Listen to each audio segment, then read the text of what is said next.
හිතන දේ අනිවාර්යෙන් පහලින් කමෙන්ට් එකක් දාගෙන යන්න. මොකද ලංකාවේ ස්වභාවය බ්‍රෑන්ඩ් නිව් වැඩි වෙද්දී ඉබේම රීකන්ඩිෂන් වැඩි වෙනවා. වාහන වලට උනේත් ඔය දෙයම තමයි. මේ කාලේ වැය කරලා මේ වීඩියෝ එක බැලුවයි කියලා පාඩුවක් නම් මං හිතන්නේ නැහැ වෙයි කියලා. මොකද 4th gen machine උත් රුපියල් 20000ට දුන්න එක 27000ක් වෙලා. ඔන්න ඉතින් PC parts අහස උසට ගණන් වැඩි වේගෙන යන කාලේ බොහොම අමාරුවෙන් Ryzen 7 build එකක් ගෙනාවා ඔයගලන්ට මේ බජට් එකට. ඉතින් මේ ඒක නෙවෙයි කතන්දරේ ඇත්තරම මේ පහුගිය සති දෙක තුනේ කම්පියුටර් ෆීල්ඩ් එකට නැත්නම් මේ PC parts වලට මොකද උනේ කියන කතන්දරය ගැන චුට්ටක් ටයිම් එක අරගෙන කතා කරන්නම්. පොඩ්ඩක් වීඩියෝ එක දිග වෙයි.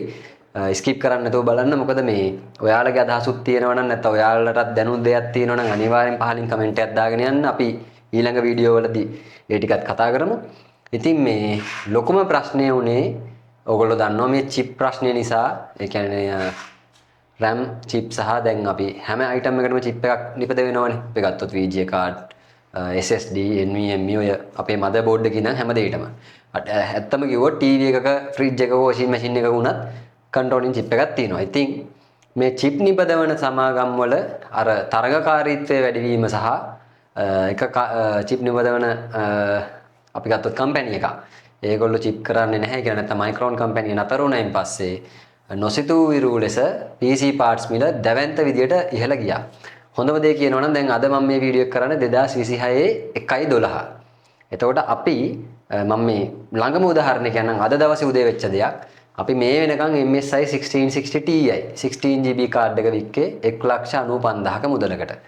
දැන් අපිට අද වෙලා තියෙනවා MSI කම්පැනි නැත්නම් MSI මෙහි ලංකාවේ ඩිස්ට්‍රිබියුටර්ම VGA කාඩ් ඊළඟට දැන් අපිට හෙටද හෝ අනිද්දා ඒගොල්ලන්ගේ එනවා මෙහෙට ලංකාවට බලු ටික 2,45,000ක් වෙලා තිනවා කාඩ් එක ෂොප් වලට වැඩෙන තොග මිලම. එතකොට රුපියල් 50,000ක් වැඩි වෙලායි කියන්නේ ඕගොල්ලොන්ට තේරෙනවා 140ක විතර වැඩිවීමක් වෙනවා තිනවා ග්‍රැෆික් කාඩ් වල.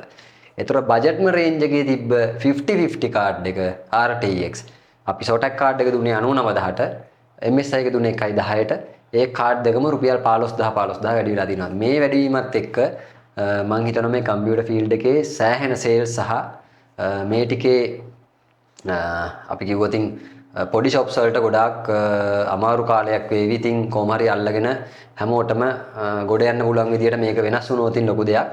මොකද ඉතින් SSD ගත්තොතින් අපි නොවැම්බර් මාසේ අන්තිම වෙනකුණුත් Lexa brand එක ගත්තොතින් 256GB NVMe එක වික්කේ රුපියල් 7,500ට. ඊට පස්සේ ඔක 9 මාර වුණා 10 12 මාරේ යන්තම් තිබ්බා. ඔන්න අද දවසේ 15,500ක් වුණා. ඒ කියන්නේ 100%ක වැඩිවීමක්. රුපියල් 7,500ට තිබ්බ NVMe එක 256 brand new 15,500ක් වෙලා.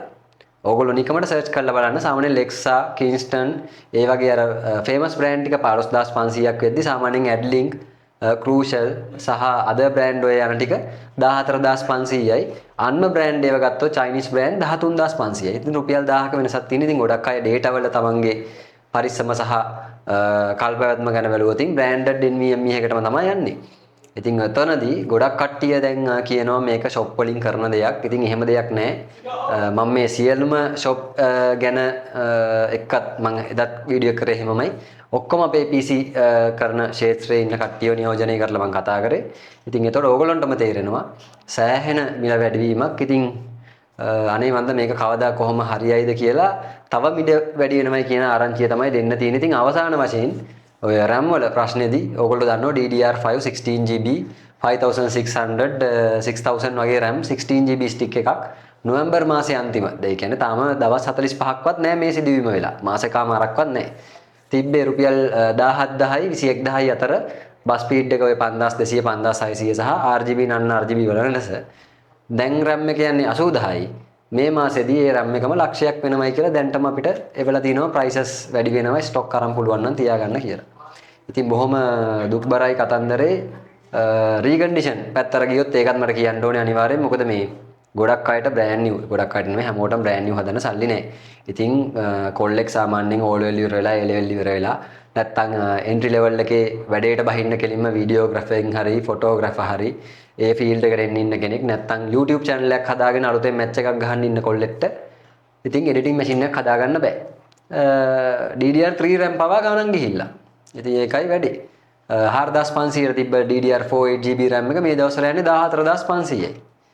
ඉතින් 100ට 300ක වැඩිවීමක්. NVMe ඒ හා සමානව වෙනවා. මොකද ලෝකේ ස්වභාවය සහ ලංකාවේ ස්වභාවය බ්‍රෑන්ඩ් නිව් වැඩි වෙද්දී ඉබේම රීකන්ඩිෂන් වැඩි වෙනවා. වාහන වලට උනේත් ඔය දෙයම තමයි. ඉතින් ඕගොල්ලෝ ඒ ගැන දන්නවා. ඉස්සර රුපියල් 30000ට 35000ට තිබ්බ ඩොල්ෆින් වෑන් එක දැන් යනවා 50 ගණන් නම්බරුත් රුපියල් වලින් ගත්තොත් ලක්ෂ 65ක් 70ක්. ඉතින් 60ට 70ට තිබ්බ KDH රීකන්ඩිෂන් වෑන් එක යනවා කෝටි එකමාරකට. ඉතින් මේක සාමාන්‍ය දෙයක් ඉතින් ලංකාව වගේ රටවල් වල. ඉතින් අපි ප්‍රාර්ථනා කරනවා සහ බලමු ඉස්සරහට අතරමැදියෝ නැතිව ඩිරෙක්ට් ඉම්පෝට් කරලා හරි අපේ පාරිභෝගිකයන්ට උපරිම මිලට PC එකක් දෙන්න බලමු ඉතින්. හරි. අපි දැන් යමු PC build එක පැත්තට. ඉතින් මේ build එක ගෙනාවේ PC එක විතරක් ගන්න අයට සහ complete build එක හොයන දෙගොල්ලොන්ටම set වෙන්න. මේ කාලේ හැටියට ඕගලන්ට වටිනම මැෂින් එකක් කියන්න පුළුවන්. මේකෙන් කරන්න බැරි දෙයක් නෑ. ඇත්තටම සෑහෙන දෙයක් කරගන්න පුළුවන්. මොකද 8GB RAM එකක් එනවා, 16GB RAM උත් දීලා තිනවා, Ryzen 7 processor තියෙන්නේ, cores 8ක් සහ thread 12ක් එන. ඉතින් දැක්කම පේනවා look එකත් හොඳටම තියෙන්න අර හැම පැත්තම balance වෙන්න හදපු build එකක්. ඉතින් PC එකේ මම spec එක වෙනම කියන්නම්. PC එක විතරක් ගන්නවා නම් ඕගලන්ට 1,40,000කට මුදලකට ගන්න පුළුවන්. මේ දවස්වල නම් discount කිසිම දෙයක් add වෙන්නේ නැත. ඉතින් අපි බලනවා උපරිම මේක ගන්න කෙනාට සාධාරණයක් කරලා දෙන්න. ඉතින් මේකෙත් තියෙන්නේ මට මතක විදියට PCs 8ක් වගේ දෙන්න processors තියෙන්නේ. processors වල තමයි ලොකුම ප්‍රශ්නේ තියෙන්නේ. මොකද සාමාන්‍ය processors NVMe අපි කම්පැනි එකකින් හරි මෙහෙට ගෙන්නන distributor කෙනෙක්ගෙන් කෑලි අපි නිකන් හිතමු 50ක් කිල්ලුවා කියලා. 50ක් කිල්ලුවොත් කෑලි 15ක් වගේ හම්බ වෙන්නේ. ඒතර 15ක් කිල්ලුවොත් පහක්වත් හම්බ වෙන්නේ නැති දෙනට මේපත් වෙලා මොකද ගෙන්නන්න බෑ මාකට් එකේ ඕගොල්ලෝ නිකමට හොයලා බලන්න 2TB 4TB 6TB hard drive හොයා ගන්නව නැහැ. ගන්නත් නැහැ. ඉතින් ඒවා දැන් brand new hard disk උත් එහෙමයි. රුපියල් 35000ට විතර එක 4TB hard එක රුපියල් 55000ක් වෙලා තියෙන. එකට එකක් ගණන් ගිහිල්ලා තියෙන්නේ. හරි. ඉතින් complete build එක ගැන කතා කරොත් මේක උපරිම පැක් කරලා දෙන්න පුළුවන් අපිට 1,65,000කට මුදලකට මේ අඟල් 24 IPS frameless monitor එක දාලා ඊට පස්සේ මේ Fantech brand එකේ P31 combo pack එකත් එක්ක සහ all cables ඒ කියන්නේ power cable දෙක තහ ඕගොල්ලන්ට ගන්න ඕන HDMI හැර display හැර cable එකත් එක්ක. ඉතින් PC එකේ spec ගැන කතා කරොත් Ryzen 7 2700X processor එකක් තියෙන්නේ. ඉතින් මේක second gen එකේ වුණත් මොකද ඒ කාලේ කට්ටිය බය වුණානේ මේ Ryzen ගොඩක් මිල වැඩි වෙයි කොහොමද කරන්නේ සහ මේ heat එකේ ප්‍රශ්නෙත් එක්ක. ඉතින් ඒකට solution එකක් එක්ක අපි ඔයගොල්ලෝ දන්නවා ලවින් කූල් එකේ අපි මුළු රේන්ජ් එකම ගෙනල්ලා තිනවා මේ වෙනකොට 120 240 360 liquid coolers එක්කම. ඉතින් අපේ Facebook page එකට ගියොත් බලා ගන්න පුළුවන්. සෑහෙන හොඳ performance එකක් තියෙනවා processor උත් එක්ක. ඔයගලන්ට අපි ඒකට වෙනම වීඩියෝ එකක් අරගෙන එන්න. ඉතින් මේ සාමාන්‍යයෙන් මේ X processor එකක් එක්ක basic A320 හෝ A520 motherboard එකක් දාලා වැඩක් නැහැ. එක්කෝ අඩුම යන්න ඕනේ B350 හරි B450 හරි gaming board එකකට. ඉතින් අපි 350 ඔයගලන්ට පේනවා RAM slot 4 NVMe support ලොකු gaming board එකක් දාලා තියෙන්නේ. ඉතින් මේ board එකේ type C තියෙනවා. ඔයගලන්ට 5000 series processor වුණත් BIOS update කරලා මේකට දාගන්න පුළුවන්. එතකොට G-Skill brand එකේ DDR4 8GB stick දෙකක් දාලා තිනවා dual channel performance එකක් ගන්න. ඉතින් මේ දවස්වල RAM එහෙම කියන්න ඕනේ පට්ටම ගණන්. ඉතින් එතකොට ඔයගලන්ට මේක වෙන වෙනම parts විදියට ගත්තොත් 1.50ක් 52ක් යන එක තමයි මම මේ 1.40ට complete build එක budget කරලා තියෙන්නේ. එතකොට casing එකත් ගොඩක් අය අහනවානේ මම මේ parts ටිකේ ගණනුත් කියාගෙන යන්නම්. Raidmax i800 casing එක දාලා තියෙන්නේ. ඒකට ARGB fans 4ක් pre-installed එනවා. ඒක රුපියල් 17500ක් විතර වෙන්නේ. processor ගැන කතා කරොත් Ryzen 7 processor වෙන්නේ රුපියල් 18500යි. ඉතින් ඒක මාර වටිනවා ඒ ගානට 8 cores එන processor එකක් හොයන කෙනෙක්ට.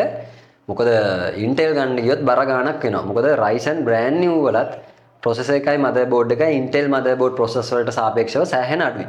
අනික performance උත් වැඩි. ඉතින් ගොඩක් අය Ryzen ගන්න බය වුණාට මේ දවස්වල අපේ නම් අනි shops ගැන මම ඇත්තටම ලොකු idea එකක් නැහැ.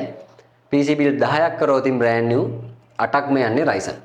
Intel ගන්න බොහොම සුළු පිටසක්. මොකද price වැඩි වීමත් එක්ක සෑහෙන ගණන්.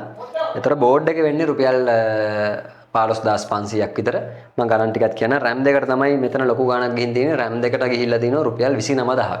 ඒ කියන්නේ එක RAM එකක් 14500ක් වෙලා තිනවා 8GB DDR4 gaming recondition RAM එක. right ඒ වගේම තමයි VJ card එක ගැන කතා කරොත් කාලයක් අපේ අතේ stock තිබ්බ නැති RX 580 Sapphire card set එකක් අපි ගෙන්නුවා. unit 30යි ආවේ. තව කාඩ් තියෙනවා සාමාන්‍යයෙන් 10ක් 15ක්. මොකද ලංකාවේ මේ වෙද්දී RX 588 GB නැහැ. ඔයගොල්ලෝ ඒක දන්නවා. අපි ළඟ ස්ටොක් තියෙනවා. ඒකත් සෙපරේට් ගන්න විදියක් නැහැ මේ දවස් ටිකේ. හේතුව PC බිල්ඩ් වලට දෙන්න තරම්වත් ලොකු ක්වොන්ටිටියක් ආවේ නැති නිසා. කාඩ් එක වෙන්නේ 37500. ඒක නම් ලොකු වැඩිවීමක් වෙලා නැහැ. මොකද අවසාන ස්ටොක් එකත් අපි කාඩ් එක සෙපරේට් වික්කෙත් රුපියල් 35000න්. මේ පාර 37500 රුපියල් 2500 වැඩි වෙලා තියෙන්නේ. brand new conditions ඔක්කොම පෝට් වැඩ ඊට පස්සේ benchmark test කරපු thermal paste pad මාරු කරපු කාඩ් සෙට් එකක් තමයි තියෙන්නේ. හරි. ඊට පස්සේ ස්ටෝරේජ් පැත්තට ගියොත් 256GB NVMe drive එකක් දාලා තිනවා. ඔයාට මේකේ Photoshop හරි CorelDRAW හරි ඔයාට ඕන කරන software set එකයි Windows driver set එක දාගන්න.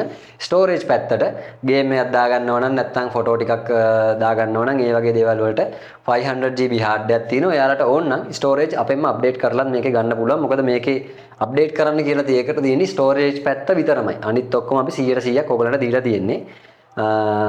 hard disk එකේ NVMe එකේ ගණන් කිව්වොත් අලුත් මිල වෙනවා 500 hard එක රුපියල් 4000ක් කලින් ගියේ රුපියල් 3500යි NVMe drive එක වෙනවා කලින් ගියේ 6500යි මේ පාර රුපියල් 8000ක් වෙනවා. එතකොට ඒ ටිකේ prices හරි 600.gaming supply එකක් තියෙන ඒක රුපියල් 4500ක් වගේ වෙන්නේ. ඉතින් totally ගත්තොත් ඉතින් ওই item ටිකට 1.52ක් වගේ යනවා. ඒක තමයි ඔයගලන්ට 1.40කට complete build එක අපි දාලා තියෙන්නේ. right ඉතින් මේ දෙකේ මම ගණන් ටික කිව්වා. ඉතින් ඕගලන්ට දැනෙන දේ සහ හිතන දේ අනිවාර්යෙන් පහලින් කමෙන්ට් එකක් දාගෙන යන්න. මොකද මේ කාලේ වැය කරලා මේ වීඩියෝ එක බැලුවයි කියලා පාඩුවක් නම් මං හිතන්නේ නැහැ වෙයි කියලා. මොකද මේ ලංකාවේ මේ දවස්වල යන තත්ත්වෙත් එක්ක මම අර කිව්වේ ඕගලන්ට ඒකයි. අපි බලමු ඉස්සරහට ඉතින් මේ 4th gen machine උත් රුපියල් 20000ට දුන්න එක 27000ක් වෙලා. අනේ මන්ද ඉතින් මොකක්ද කරන්න කියලා. ඉතින් ඕගලන්ට දැනන දේ අනිවාර්යෙන් පහලින් කමෙන්ට් එකක් දාගෙන යන්න. අපි ඉස්සරහට පොඩ්ඩක් වෙනම වීඩියෝ එකක් අරගෙන මේක ගැන කතා කරමු. ඉතින් එතකන් හැමෝටම thank you.